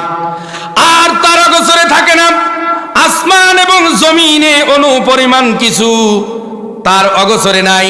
আসমান এবং জমিনে ক্ষুদ্রতম ক্ষুদ্রতম থেকে একদম ছোট, এর থেকে ছোট জাররা পরিমাণ যা কিছু আছে সব কিছু আল্লাহ রাব্বুল আলামিনের আয়াতের ভিতরে। সুবহানাল্লাহ। কেমন আয়াত, কেন আয়াত করলেন? আল্লাহ রাব্বুল আলামিন বলেন, ওয়ালা আসগারু মিন যালিকা ওয়ালা আকবার। এর থেকে ছোট, ছোট থেকে তো ছোট বা এর থেকে বড় এমন কোনো কিছু নাই, সব কিছুর খবর আমি জানি। এবং আল্লাহ বলেন, ইল্লা ফি কিতাবিম মুবিন। আল্লাহ বলেন, এমন কোনো কিছু নাই যা লোহে মাহফুজের কিতাবের ভিতরে স্পষ্ট আমি আল্লাহ রাব্বুল আলামিন লিপিবদ্ধ করি নাই। সুবহানাল্লাহ। বান্দা ছোট বড় যা কিছু আছে, বান্দার ছোট থেকে ছোট নেক আমল করলো ওটাও আমি আল্লাহ জানি। বান্দা যে গোপনে প্রকাশ্যে যে গুনাহ করলো ওটাও আমি আল্লাহ জানি। বান্দা যে বড় ধরনের গুনাহ করলো ওটাও আমি আল্লাহ জানি। বান্দা যে বড় ধরনের ইবাদত করলো, বড় ধরনের দান সদকা করলো, সেটাও আমি আল্লাহ রাব্বুল আলামিন জানি। কেমন জানি? সব কিছু জানার পরেও এইগুলো ইল্লা ফি কিতাবিম মুবিন, আমি লোহে মাহফুজের কিতাবের ভিতরে আমি আল্লাহ সব স্পষ্ট লিপিবদ্ধ করে দিয়েছি। আল্লাহু আকবার। ছোট হোক বড় হোক সব কিছু রব্বুল আলামিন তার কিতাবের ভিতরে দান করলেন। এরপরে আল্লাহ রাব্বুল আলামিন বলেন, এই সব কিছু লিপিবদ্ধ করলাম কেন? ছোট বড় সব কিছু আমি কিতাবের ভিতরে লিপিবদ্ধ করলাম, কারণ হলো লিয়াজজিয়াল্লাযীনা আমানু ওয়া আমিলুস সালিহাত, যাতে করে আমি রব্বুল আলামিন তাদেরকে প্রতিদান দিতে পারি যারা আমলে সলে করেছে, নেক আমল করে। সুবহানাল্লাহ বলেন। আমলে সলে কি? ইন্নাল্লাযীনা আমানু ওয়া আমিলুস সালিহাত। আমলে সলে হলো নেক আমল, যারা ঈমান আনার পরে, ঈমান গ্রহণ করার পরে নেক আমল করে, আল্লাহকে এক মানে আল্লাহর সঙ্গে শরীক স্থাপন করে না। আল্লাহ এক, লা শারীকা লা, আল্লাহর কোনো অংশীদারিত্ব নাই। আল্লাহ হলো এক, আল্লাহর ইবাদত করতে হবে। 5 ওয়াক্ত নামাজ পড়ে আল্লাহর নবী বলেন, এক একটা নামাজের এক একটা সেজদার এত সওয়াব আমি আল্লাহ দেব। সেজদাতু মুওয়াহিদা খায়রুম মিনাদ দুনিয়া ওয়া মা ফিহা। বান্দা বান্দি আমি আল্লাহর জন্য যদি একটা সেজদা দেয়, এই সেজদার এত মূল্য, এই দুনিয়া এবং দুনিয়ার ভিতরে যত কিছু আছে, স্বর্ণ অলংকার হীরা মানিক মুক্তা যা কিছু আছে সব কিছুর চেয়ে বান্দা বান্দির একটা সেজদার মূল্য আমি আল্লাহর কাছে বেশি।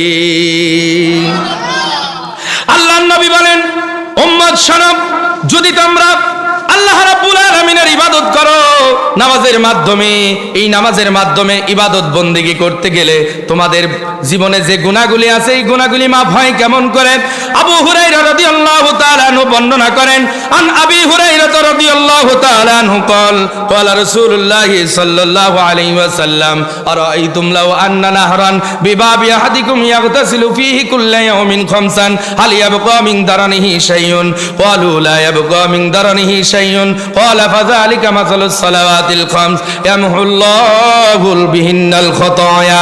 আল্লাহর নবী বলেন, আবু হুরায়রা রাদিয়াল্লাহু তাআলা আনহু বর্ণনা করেন, আল্লাহর নবী বলেছেন, ও সাহাবীরা শোনো, কোন বান্দা বান্দি যদি তাদের বাড়ির সামনে, যদি কোনো বান্দা বান্দির বাড়ির সামনে যদি একটা নদী বা খাল পুকুর থাকে, ওই নদী খালের পুকুরে দিনের ভিতরে 5 বার গোসল দেয়, তার গায়ে কোনো ময়লা অবশিষ্ট থাকবে? আরো জোরে, জোর হলো না, জোরে কর না গে। কয়েকদিন পর তা আসতেছে, আমার ভাই তোমার ভাই অমুক ভাই তমক ভাই, অমুক ভাইয়ের চরিত্র ফুলের মতো পবিত্র, নামাজ পড়ে না, 1 ওয়াক্ত গাঁজা খায় 3 ওয়াক্ত, আছে না নাই? একবারে ফেনা উঠে যাবে মুখ দিয়ে। রেডি থাকো মুসলমান।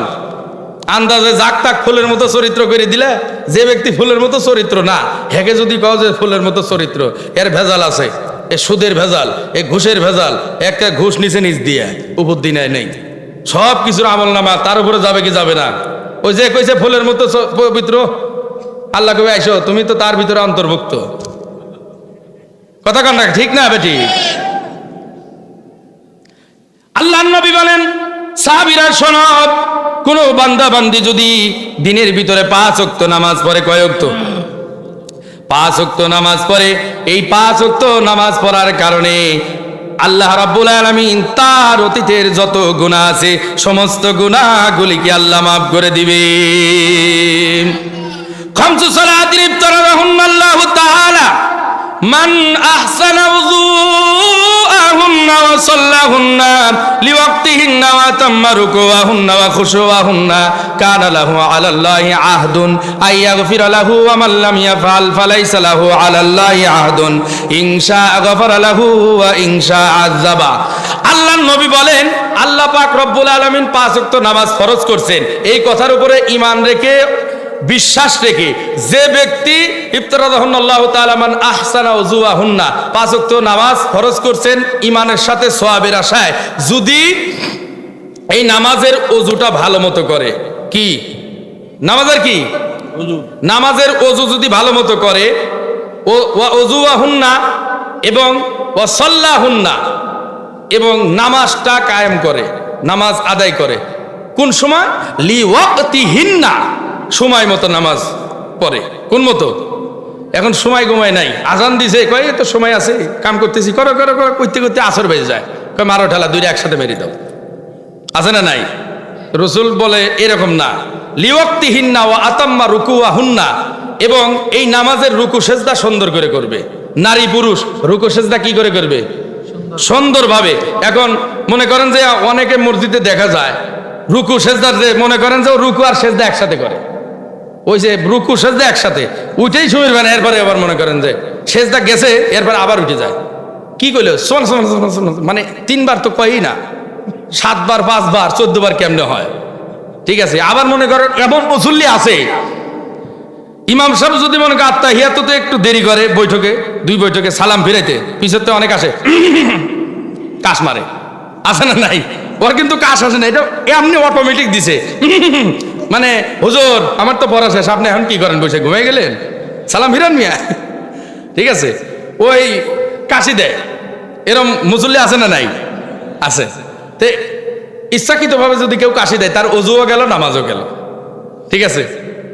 তো অনেক মুসল্লি এই কাজগুলো করে। রুকু সেজদা সুন্দর নাই, রুকু সেজদা খুশু খুজুর সঙ্গে ওয়াক্ত মতো নামাজ যদি পড়ে, মান আহসানা উযুআহুন্না ওয়া সাল্লাহুন্না লিওয়াক্তিহিন্না ওয়া তাম্মা রুকুআহুন্না ওয়া খুশুআহুন্না কানা লাহু আলাল্লাহি আহাদুন আইয়াগফিরা লাহু ওয়া মান লাম ইয়াফআল ফালাইসা লাহু আলাল্লাহি আহাদুন আইয়াগফিরা লাহু ওয়া মান লাম ইয়াফআল ফালাইসা লাহু আলাল্লাহি আহাদুন ইনশা গফারা লাহু ওয়া ইনশা আযাবা। রাসূল বলেন, যে ব্যক্তি ফরজ নামাজকে আল্লাহ ফরজ করেছেন, এর উপরে ঈমান রেখে সওয়াবের আশায় ওযু ভালোভাবে করবে। মুসলিম শরীফের ভিতরে হাদিস এসেছে, কোন ব্যক্তি নামাজের জন্য ওযু যদি খিলালের জন্য এই চারাগুলো ভালোভাবে খেলাল করে, আছে না নাই? এই এই নখের যে অবস্থা, মহিলাদের বিশেষ করে যুবতী যেগুলোর বিয়ে হয় নাই, এগুলোর নখ মনে করেন একটা হুল্লুকের মতো, আর একজনের ভাল্লুকের মতো, বনের পশুর মতো, এরকম আছে না নাই? এই কত বড় বড় নখ এক একটা। ওর বিয়ে হলে স্বামী যদি খামচা দেয়, ওর গোস্ত তো 5 কেজি উঠে যাবে। এই জন্য সাবধান, লোক দেখো, আম্মু তোমার লোক দেখি, ঠিক আছে, বাপেক দিও না, আগে নিজে যায় দেখো যে মিয়া ঠিক আছে নাকি, শেষে বিয়ে করার আগেই পলায় চলে যাব। আবার ভুরুর যে অবস্থা, ভুরুগুলো কাইটে সুন্দর করে আবার বান্দরের মতো রাখে, আছে না নাই? এই ভুরু কি কন তো আপনারা? এই এতদিন কারোর 50, কেউ 60, 40, 15, 20 এ পর্যন্ত কে কয়বার এই ভুরু বড় হওয়ার কারণে কাটছেন কেসে দিয়েন? কেউ কাটছেন? হাত তুলেন, কে কাটছেন দেখি, হাত তুলেন। ও কাটছে নাকি? ও আপনার না গুরু, মাশাআল্লাহ, কেউ কাটে নাই। তাহলে আল্লাহ রাব্বুল আলামিন এটা একটা নিদর্শন দিলেন, কি যেই ভুরুগুলো কখনো কাটতে হবে না, এটা আমি আল্লাহ দিলাম। এই ভুরুগুলো তোমার জ্যোতি বাড়ায়া দেয়, তোমার চোখের পাওয়ারকে বৃদ্ধি করে। এই যে সূর্যের তাপ আছে, এই সূর্যের তাপ থেকে তোমার চোখকে আল্লাহ এই ভুরুর মাধ্যমে হেফাজত করায় দেয়। আর এই ভুরু যদি কোনো মহিলা কাটে, আল্লাহর নবী বলেন ওই মহিলা যখন থেকে ভুরু কাটা শুরু করলো তখন থেকে তার উপরে এই আসমানের ফেরেশতা থেকে আল্লাহ রাব্বুল আলামিনের লানত পতিত হয়। তার ফরজ নফল ইবাদত কোনো কিছু কবুল হয় না, এবং ওই মেয়ের মা বাপ ডাইরেক্ট জাহান্নামে চলে যাবে। লা ইয়াদখুলুল জান্নাহ আদ-দাইয়ুস লা ইয়াদখুলুল জান্নাহ। ওই মেয়ের মা বাপ কেউ জান্নাতে যাবে না। কোন সুবহানাল্লাহ, কেউ সুবহানাল্লাহ কইছে নাকি? তালে থাকা লাগবে। এখন রাসূলুল্লাহ বলেন যদি নামাজের রুকু সেজদা ভালো মতো করা হয়, তাহলে অজু যদি ভালো মতো করে, রসুল বলেন খেলাল যদি কোনো নারী পুরুষ এই অজু করার জন্য এই আঙ্গুল ভালো করে খেলাল করে, এর ভিতরে যে কবিরা গুনাহ আছে অজুর মাধ্যমে সমস্ত কবিরা গুনাহ মাফ হয়ে তার গুনাহগুলি মাফ হয়ে যায়। সুবহানাল্লাহ। শুধু কি তাই, আল্লাহর নবী বলেন ওয়াক্ত মতো নামাজ, রুকু সেজদা সুন্দর মতো, সময় মতো নামাজ, এই কাজগুলো যারা যে বান্দাবান্দি করবে, আল্লাহর নবী বলেন তার অতীতের যত গুনাহ আছে সব গুনাহগুলি আল্লাহ মাফ করে দিবেন। এই জন্য আল্লাহ রাব্বুল আলামিন বলেন পৃথিবীর বান্দাবান্দি দুনিয়াতে যে ছোট বড় যা কিছু ইবাদত করো না কেন, এই ইবাদতের ভিতরে বান্দাবান্দিরা যে ইবাদত করে, ইবাদতের খবরও আমি আল্লাহ রাব্বুল আলামিন রেখে দেই কেমন করে, লিয়াজজিয়াল্লাযীনা আমানু ওয়া আমিলুস সালিহাত। কেন? যে বান্দাবান্দি নেক আমল করেন, আমি আল্লাহ তো তাদেরকে প্রতিদান দেওয়ার জন্য এই ছোট বড়, ছোট থেকে ছোট, ক্ষুদ্রতম ক্ষুদ্র সব কিছুই লিপিবদ্ধ করি। কেন? কিতাবের ভিতরে সব লিপিবদ্ধ করেছি, কারণ আমি আল্লাহ তাদেরকে প্রতিদান দান করব। আল্লাহ পাক বলেন কেমন প্রতিদান দান করব তাদেরকে? আল্লাহ বলেন এমন প্রতিদান দান করব, যারা নামাজ পড়ে, সামনে রমজান আসতেছে, রোজার মাসের রোজা রাখবে, সিয়াম সাধনা করবে, কোরআন তেলাওয়াত করবে, পর্দা পুশিদা নারীরা থাকবে, আমি আল্লাহ তাদের জন্য পুরস্কার ঘোষণা করব। সুবহানাল্লাহ। কোন পুরস্কার? কি? উলাইকা লাহুম মাগফিরাতুন ওয়া রিজকুন কারীম।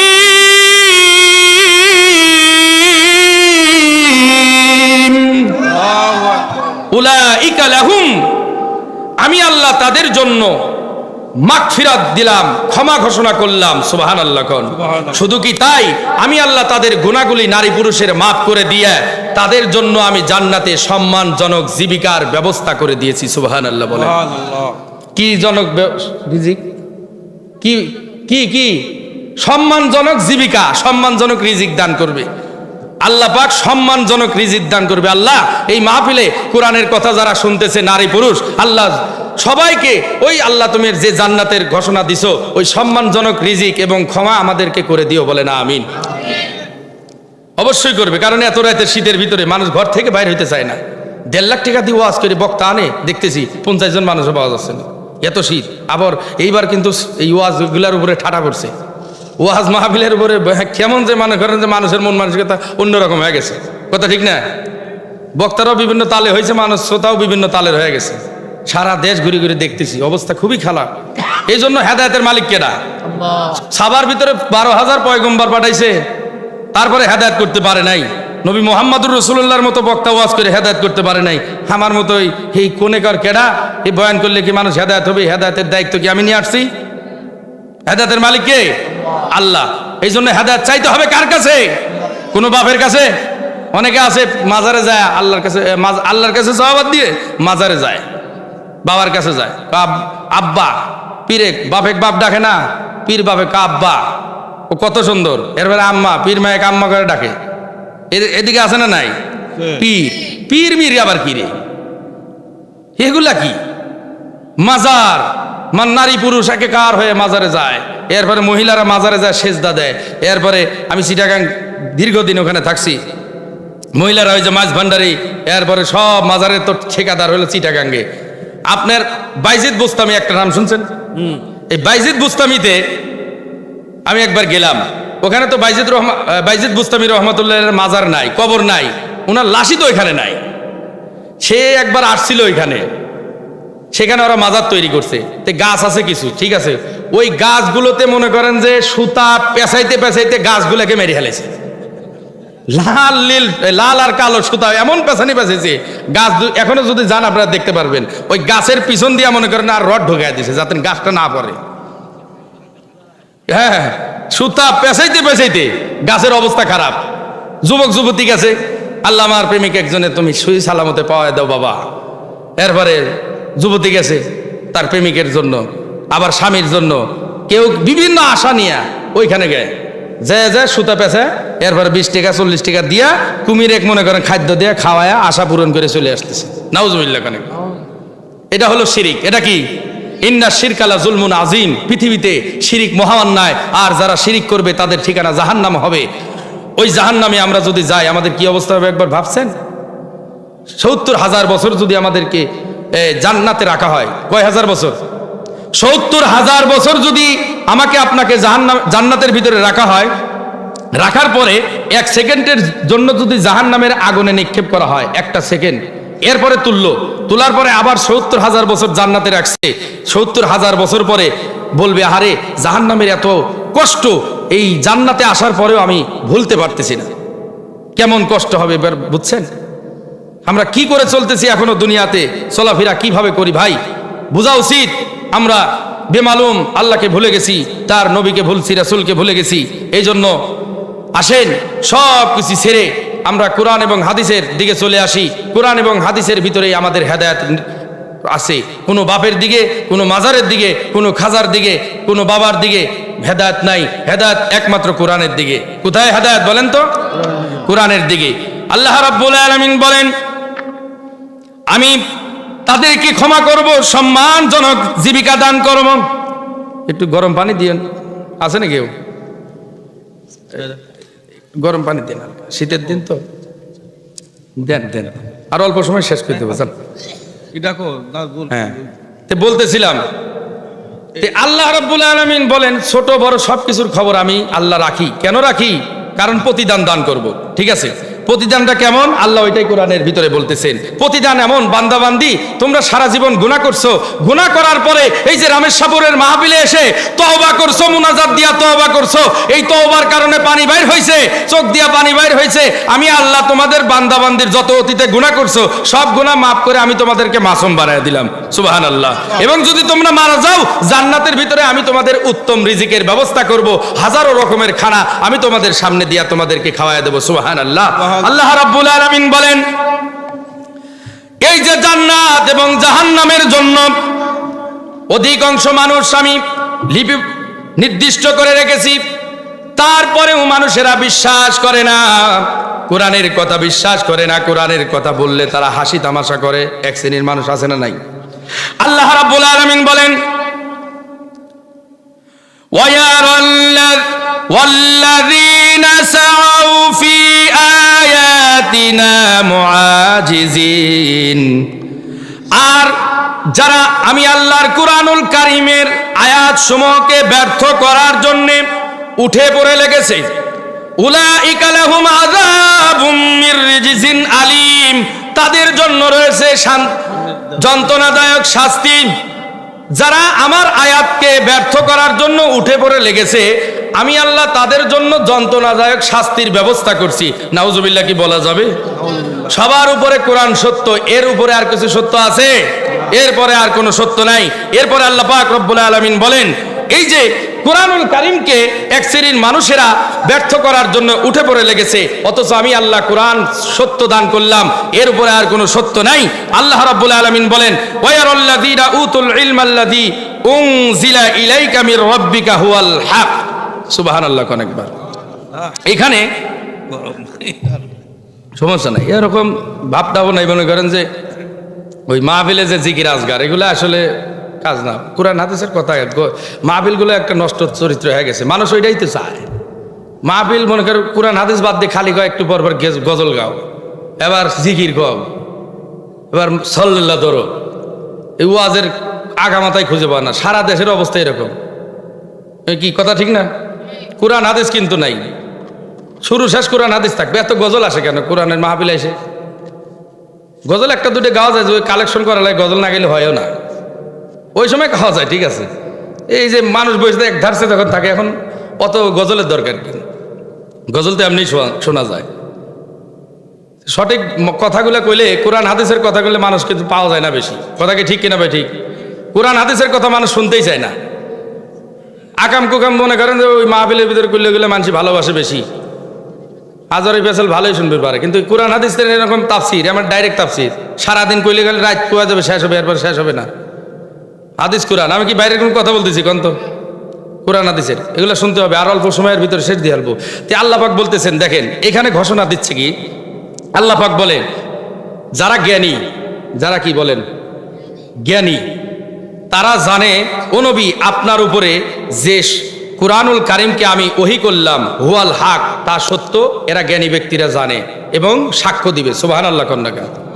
আমরা কি সাক্ষ্য দেই যে কোরআন সত্য? কারা কারা সাক্ষ্য দেয়? হাত তোলেন। লিল্লাহে তাকবীর। দিন ইসলাম, দিন ইসলাম, কোরআন সুন্নাহর আলো। আল্লাহ রাব্বুল আলামিন বলেন, এই জ্ঞানী ব্যক্তি যারা হবে, নারী পুরুষ সবাই জ্ঞানী ব্যক্তি যারা হবে, এদের ভিতরে যারা জ্ঞান চর্চা করবে, আল্লাহ রাব্বুল আলামিন বলেন যারা এই কুরআনুল কারীমের কাছে আসবে, আমি আল্লাহ রাব্বুল আলামিন ঘোষণা দিয়া দিলাম এই কুরআনুল কারীম তাদের জন্য হেদায়েত হয়ে যাবে। সুবহানাল্লাহ। ওয়ায়াহদি ইলা সিরাতিল আজিজিল হামিদ।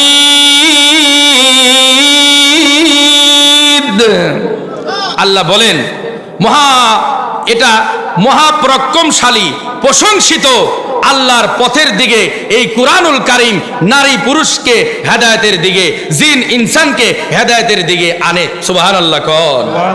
আল্লাহ রাব্বুল আলামিন বলেন, এই বিশাল আসমান জমিন সবকিছু আমি দিলাম তোমাদের নিদর্শনের জন্য।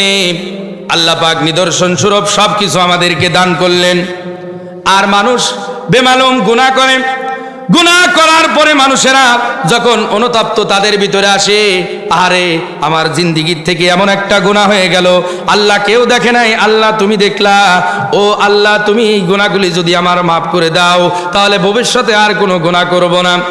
কারণ গুনাহ যদি করে, বান্দা বান্দি যদি গুনাহ করে, কবরের যে চাপ হবে, এই কবরের চাপের কিন্তু আযাবের যে একটা চাপ হবে, এই কবরের মাটির চাপ কিন্তু আমরা কেউ সহ্য করতে পারবো না। পারবো নাকি? এমনও সাহাবী আছে, আল্লাহর নবীর সাহাবী সাদ বিন মুআজ রাদিয়াল্লাহু তাআলা আনহু। বলেন তো সাহাবীর নাম কি? সাদ বিন মুআজ। এই সাদ বিন মুআজ বদর যুদ্ধের প্রথম শহীদ হয়েছেন। তার ছেলের নাম হযরতে জাবের। হযরতে সাদ বিন মুআজ বদরের যুদ্ধে প্রথম শহীদ হয়েছেন। শহীদ হওয়ার পরে তার সন্তান কাফনের কাপড়টা সরায়া বাপের দিকে তাকায়া কান্নাকাটি করতেছে।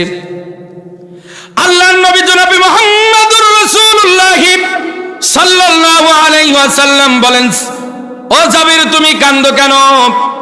তোমার বাবার বিরহের জন্য তুমি কান্নাকাটি করো, অথচ তোমার বাবার জন্য আল্লাহ রাব্বুল আলামিন আসমানের ফেরেশতার মাধ্যমে তোমার বাবার উপরে যে রৌদ্রের তাপ পড়তেছিল, আসমানের ফেরেশতারা তোমার বাবাকে রৌদ্রের তাপ থেকে ছায়া প্রদান করতেছে। সুবহানাল্লাহ। এই সাহাবীর মর্যাদা বেশি না কম? আরো জোরে বলেন, বেশি না কম? বেশি। এই সাহাবী যখন শহীদ হয়ে গেল, শহীদ হওয়ার পরে তার সন্তান কান্নাকাটি করলো। আল্লাহর নবী বলেন, খবরদার কান্নাকাটি করো না, তোমার বাবাকে আল্লাহ রাব্বুল আলামিনের আসমানের ফেরেশতারা রৌদ্রের থেকে বাঁচানোর জন্য, হেফাজত করার জন্য আসমানের ফেরেশতারা তাদের নূরের তৈরি পাখা বিছায়া দিছে।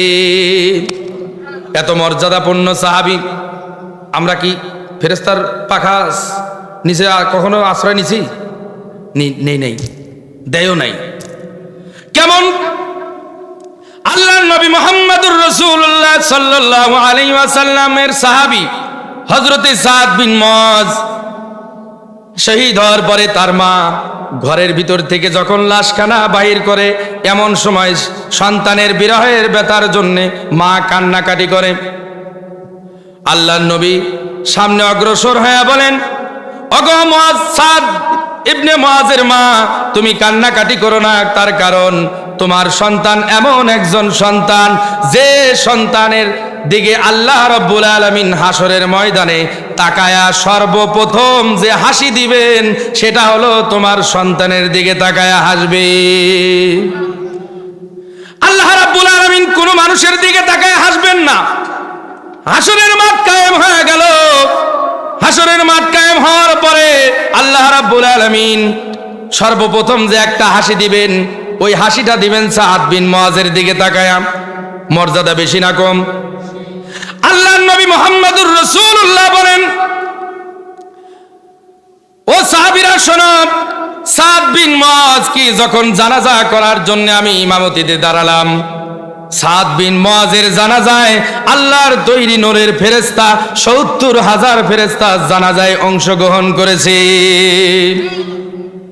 এত মর্যাদা সম্পন্ন একজন সাহাবী। এরপরে শুধু কি তাই, এই সাহাবী যখন ইন্তেকাল করে, শহীদ হয়, আল্লাহ রাব্বুল আলামিনের আরশ আছে, ওই আরশটা একবার কেঁপে উঠেছিল। আল্লাহু আকবার বলেন। এই বিশাল বড় আরশ কেঁপে উঠলো কার কারণে? সাদ বিন মুআজের কারণে। এত একজন ভালো মানুষ, নেককার মানুষ ইন্তেকাল করেছে, এই কারণে আসমান কেঁপে উঠেছিল, আল্লাহর সিংহাসন কেঁপলো। আল্লাহ রাব্বুল আলামিন বলেন, এই সাহাবীকে আমি এত মর্যাদা দান করেছি। শুধু কি তাই, এমন মর্যাদা সম্পন্ন সাহাবী সাদ বিন মুআজ রাদিয়াল্লাহু তাআলা আনহুর খাটিয়াজা যখন সাহাবীরা ঘর থেকে দিকে কবরের দিকে নিয়ে যাইতে শুরু করলো, হঠাৎ করে কিছু মুনাফিকরা বলতে শুরু করলো, কি ব্যাপার, সাদ বিন মুআজের খাটিয়া এত পাতলা কেন? লাস্টে কোনো ভার নাই, কোনো পাতলা, একদম ঠংঠঙে, কারণটা কি? আল্লাহর নবী ওই মুনাফিকদের কথা শুনে বললেন, শোনো আমার সাহাবীরা, বাহ্যিক সুরতে সাদ বিন মুআজের খাটিয়াটা তোমরা তো ধরে সাহাবীদেরকে ধরা দেখলা, কিন্তু বাহ্যিক সুরতে আসমানের নূরের তৈরি ফেরেশতারা এই খাটিয়াটা বহন করতেছে। মর্যাদা বেশি না কম? কেমন মর্যাদা! সাহাবীরা যখন কবর খনন করলেন, কবর খনন করতে করতে যখন কবরের মাটিতে কোদাল দিয়ে কোপ দেয়, এমন সময় কবর থেকে অটোমেটিক মিশকো আম্বরের জান্নাতি ঘ্রাণ বাইর হওয়া শুরু হয়ে গেছে। সুবহানাল্লাহ। মর্যাদা কেমন বেশি! এই সাহাবীকে কবরের ভিতরে নামানোর পরে জনাবে মুহাম্মদুর রাসূলুল্লাহ সাল্লাল্লাহু আলাইহি ওয়াসাল্লাম রাহমাতাল লিল আলামিন মাটি দেওয়া সম্পন্ন করে কবরের উপরে দাঁড়ায়া আল্লাহু আকবার সুবহানাল্লাহর আওয়াজ করতে শুরু করলো, চিল্লা চিল্লা। সাহাবীরা বলেন, ইয়া রাসূলুল্লাহ, ইয়া হাবিবাল্লাহ, নবী গো, অতীতে আপনি তো কখনো এমন করে সুবহানাল্লাহ, আলহামদুলিল্লাহ, আল্লাহু আকবার বলেন নাই কোন সাহাবীর কবরের দাঁড়ায়া। ইয়া রাসূলুল্লাহ, ইয়া হাবিবাল্লাহ, সাদ বিন মুআজের কবরের সামনে দাঁড়ায় আপনি কেন আল্লাহু আকবার বলেন? আল্লাহর নবী মুহাম্মদুর রাসূলুল্লাহ বলেন, সাহাবীরা শোনো, এই সাহাবীকে আমি যখন কবরের ভিতরে মাটি চাপায়া দেয়া উপরে মাটি দিয়ে সমান করে দিলাম, আমাকে জিব্রাইল ওহী করে পাঠায়া দিল আল্লাহ পাক জিব্রাইলকে। জিব্রাইল এসে বলেন, ইয়া রাসূলুল্লাহ, ইয়া হাবিবাল্লাহ, নবী গো, আপনার এই সাহাবী সাদ বিন মুআজের কবরখানা আস্তে আস্তে ধীরে ধীরে বড় কবরখানা সংকীর্ণ হয়ে যাইতে শুরু করলো। এত বড় মর্যাদাপূর্ণ সাহাবী, এত বড় মর্যাদাপূর্ণ সাহাবী, আরশের আসমানের থেকে ফেরেশতা অবতীর্ণ, আরশ কেঁপে উঠেছিল। আল্লাহর নবী ইমামতিতে জানাজা সম্পন্ন হলো। এই সাহাবীকে যখন কবরের ভিতরে রাখা হয়, কবরের মাটিগুলো ধীরে ধীরে সংকীর্ণ হয়ে যাইতে লাগলো। আল্লাহর নবী বলেন, জিব্রাইল এসে বললেন, ওগো নবী, আপনার সাহাবীর সাদ বিন মুআজের কবরখানা সংকীর্ণ হয়ে যাচ্ছিল। আল্লাহর নবী মুহাম্মদুর রাসূলুল্লাহ এই জন্য বলেন সুবহানাল্লাহ, আল্লাহু আকবার বলার কারণে কবরের মাটিগুলো আবার প্রশস্ত হয়ে গেল। আল্লাহু আকবার। ভাইরা আমার, লক্ষ্য করে দেখেন, এই সাহাবীদের আমলের তুলনায় আমাদের কোনো আমল নাই, বন্দেগী নাই। জীবনের চতুর্দিক দিয়া তাকালে ডানে বামে উত্তর দক্ষিণে চোখ বুদলে শুধু গুনাহ আর গুনাহ, গুনাহ ছাড়া কোনো কিছু নাই। আল্লাহ রাব্বুল আলামিন বলে, বান্দা যত গুনাহ করেছো, বান্দা বান্দি যুবক যুবতী তোমরা যে এত গুনাহ করেছো, গুনাহ করার পরে আমি আল্লাহর কাছে যখন তওবা করবা, আমি আল্লাহ তোমাদের গুনাহগুলি পরিবর্তন করে নেক দ্বারা বদলায় দেব। এই জন্য আমাদের মৃত্যু বরণ করতে হবে। মৃত্যুর আগে আল্লাহর যে ইবাদতের কথা আল্লাহ রাব্বুল আলামিনের হাবিবকে দিয়ে আল্লাহ পাক রব্বুল আলামিন জমিনে বলেছেন যে কোরআন সত্য, রসুল সত্য, আখিরাত সত্য, পরকাল সত্য, মৃত্যু সত্য, এরপরেও মানুষ বেমালুম মৃত্যুকে একদম ভুলে গেল। একজন মানুষ মৃত্যু বরণ করলে তার সব আমলগুলি বন্ধ হয়ে যায়। আমলগুলি যখন বন্ধ হয়ে যায়, কবরে সে নিঃস্ব হয়ে গেল। কেউ আমল দেওয়ার মতো মানুষ যদি জমিনে না থাকে, যদি সে ব্যক্তি গুনাহ করে, শুধু আযাব আর আযাব যাইতে থাকবে। আর যদি জমিনে কোনো ব্যক্তি নেক পাঠানোর মতো থাকে, সন্তান আদি যদি কোরআন পড়ে, নামাজ পড়ে, সদকা করে, আল্লাহ রাব্বুল আলামিন বলেন ওই বান্দা বান্দির সদকার কারণে, সন্তানাদির সদকার কারণে, দানের কারণে মা বাবের কবরের জীবনের সমস্ত গুনাহগুলিকে আমি আল্লাহ মাফ করে দেই।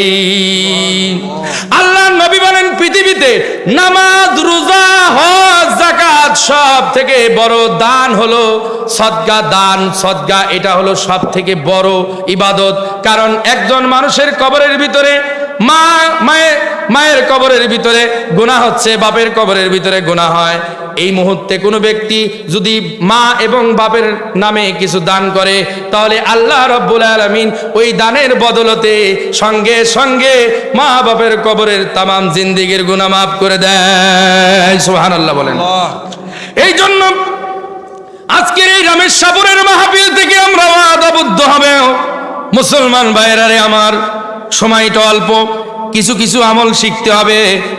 5 ওয়াক্ত নামাজ পড়ি, ফজরের নামাজ পড়ে যদি কোনো ব্যক্তি আয়াতুল কুরসি একবার পড়ে, কি আয়াতুল কুরসি একবার যদি পড়ে, আল্লাহর নবী বলেন কোনো ব্যক্তি ফজরের নামাজ পড়ে যদি একবার আয়াতুল কুরসি পড়ে, ওই দিন যদি মারা যায়, ওই দিন মারা যাওয়ার সঙ্গে সঙ্গে সে জান্নাতবাসী হয়ে যাবে। সুবহানাল্লাহ। জান্নাতে যায় না, কারণ হলো সে মৃত্যুবরণ করে নাই। কোন ব্যক্তি মাগরিবের সময় যদি আয়াতুল কুরসি তেলাওয়াত করেন, আল্লাহর নবী বলেন কোন নারী পুরুষ, কোন যুবক যুবতী যদি নামাজের পরে, মাগরিবের পরে একবার আয়াতুল কুরসি তেলাওয়াত করে, সঙ্গে সঙ্গে তার জীবনের সব গুনাহ মাফ হয়ে যায়। এবং ওই ব্যক্তি যদি ওই রাত্রে ইন্তেকাল করে, তার তামাম জিন্দেগীর গুনাহগুলি মাফ হয়ে যাবে। সুবহানাল্লাহ কোন। সুবহানাল্লাহ। একটা কথা বলে শেষ। তাহলে এমন একটা সাহাবীর কবরের ভিতরে চাপ দিচ্ছেন, বলেন তো আমার আপনার কি হবে ভাই? উপায় আছে কোনো? আরো জোরে, উপায় না, আরো জোরে বলেন। উপায় নেই। এমন একটা সাহাবীর যদি কবরের ভিতরে চাপ দেওয়া হয়, এখানে প্রশ্ন হলো 2-3টা। 1 নম্বর, কোন ব্যক্তি যদি, আমাদেরকে মাটি থেকে তৈরি করা হয়েছে, আদম আলাইহিস সালামকে কি দিয়া তৈরি করছেন? মাটি দিয়া তৈরি করলেন। এই মাটির থেকে অনেক দূরে থাকার কারণে আমরা মাটির থেকে এখন দূরে না, মাটির সঙ্গে মিশে গেছি, মিশে যাই নাই। এই মাটির থেকে দূরে থাকার কারণে যখন মাটির ভিতরে যাব, আযাব হবে 2 ভাবে। একটা, প্রথম নম্বর হবে যে ব্যক্তি মুমিন, পরহেজগার, নারী পুরুষ, যুবক যুবতী, পরহেজগার, ইমানদার, মুত্তাকি, তাদের চাপটা হবে কেমন?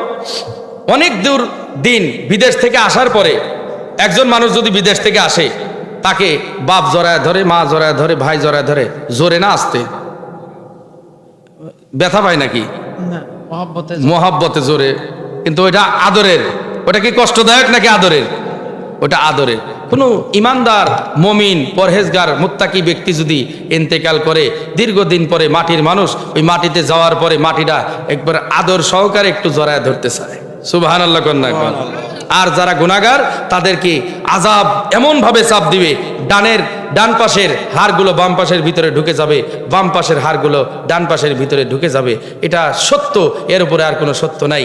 তেমনি ভাবে আদর স্বরূপ ওই সাহাবীকে চাপ দেওয়ার জন্য চাচ্ছিল মাটিটা একটু হালকা জড়ায় ধরার জন্য মহাব্বতে, কিন্তু আল্লাহ নবী ওটাও হইতে দেয় নাই। সুবহানাল্লাহ। এই জন্য যারা মুমিন, মুত্তাকি, পরহেজগার হবে, তাদেরকে মাটি আলতোভাবে ধরবে, এটা কষ্টের কোনো চাপ না। আল্লাহ রাব্বুল আলামিন আমাদেরকে মুমিন হিসাবে কবুল করে, বলেন আমিন। আজকে এই মসজিদের ভিতরে শেষ কথা, মসজিদ আজকে মাহফিলের আয়োজন করছে, আপনারা খুশি না বেজার? কারা কারা বেজার?